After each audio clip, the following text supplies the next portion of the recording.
Beaumont Park is what many people know of this particular area. We're on the Bow River Valley. And one of the things that we had known for a long time was that there was a piece of land essentially in the middle of Beaumont Park that was a gravel pit.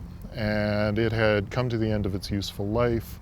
And we had been talking about what would the fate of that land be. Parks was looking at how do we restore, how do we look at creating a beautiful park for citizens. At the same time, the city was also needing stormwater management. You know, with those two objectives in mind, we started looking at that collectively. So you're in the one of the access points to the Dale Hodges Park, and at this point you're walking down to really meet where the two underground pipes, which were previously invisible, are located. And we intersect those, and what you start to see just here, this first section on the edge of the hillside is half of what we call a source wall. UEP had done a study of 80% of the city's built environment to look at where they could site stormwater retrofit projects. Where can they treat stormwater? And this was one of the most important sites because of the volume of stormwater that flows through two pipes. And at peak flow, they're capable of carrying 50 cubic meters of water per second. It's over 300 washing machines per second flowing through these pipes.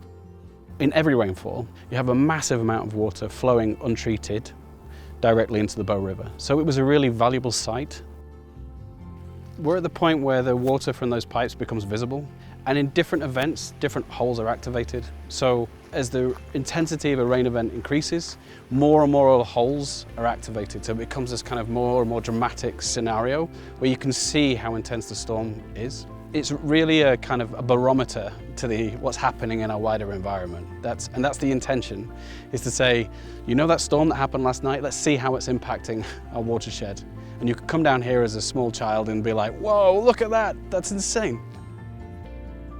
The stormwater system that's been put in place is critical because what it does is it gathers all of the rainwater or snow melt from the communities up on the escarpment, and it captures it, it slows it down, and it takes the sediment and pollutants out, and then through a series of ponds and wetlands, the water is cleaned, filtered, and it goes back into the Bow in a much cleaner state. What you see behind me is the Nautilus Pond. So as the water comes down from the pipes, comes through the source walls here, it then enters into the Nautilus Pond in a pipe that goes underneath here.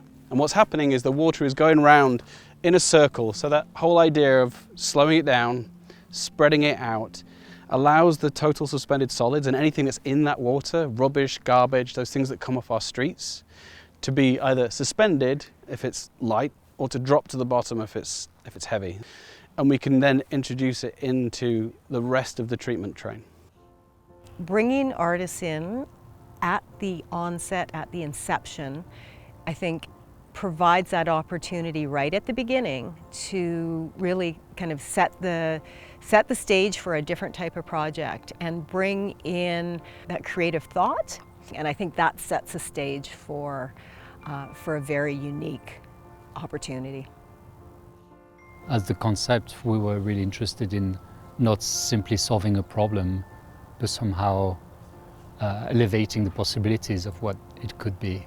How can the water treatment become an opportunity to, on one hand, create habitat and create an environment that itself can be a park, and on the other hand, how can that treatment be visible?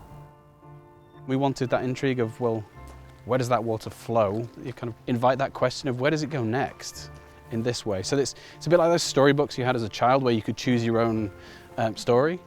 That's what we kind of wanted to do, so that when you come one time you might follow this way, you might go that way.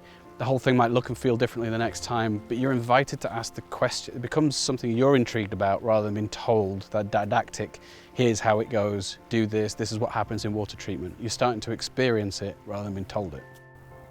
Artists are trained in most fields to really interrogate and explore a question, not necessarily just to find the answer, which I think is some of the differences between design and art, is that design is often the pursuit of finding the perfect answer to something.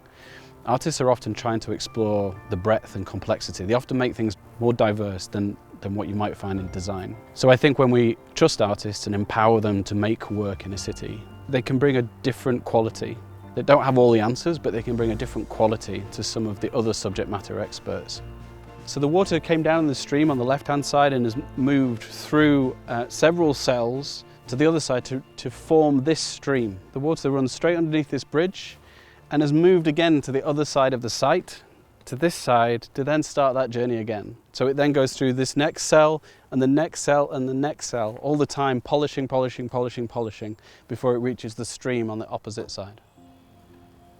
I think for me personally, it has changed my thinking about how we restore habitat in a city. I think some of the questions that Tristan and Charles asked of us in thinking through the design, some of the perspectives that they brought, were an eye-opener to me, because I know I walked into this initially thinking, I want this site restored, I want a very traditional approach, I didn't want too much more than that.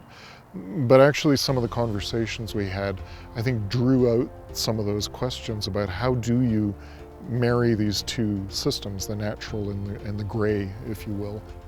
This is where we intersect the regional pathway. So it's an important point of people passing on both sides. It's also where the end of the Dale Hodges Park treatment train ends, that journey, that story that we've been on through the site, re-enters into the Bow River. So this is the result. This is where the clean, polished water re-enters, and we've kind of done our job. And on its way, we've been able to create all these different habitats and a public park for people, which was the intention of bringing it into the site and making it visible and daylighted. It actually blows my mind when I think about, I used to bike here years and years ago, and to see it where it is now is absolutely amazing. I've talked to so many people who are absolutely blown away by just the beauty of the infrastructure. People don't even realize that it's a functional piece of infrastructure. It's just so beautiful, and all aspects of it, and right through to the finishing wetlands and the water going into the river. It is amazing. And the wildlife, like, it's created such an amazing natural area, so it increases our biodiversity. There's just so many benefits to it, and it is just such a beautiful, beautiful space that so many people can use.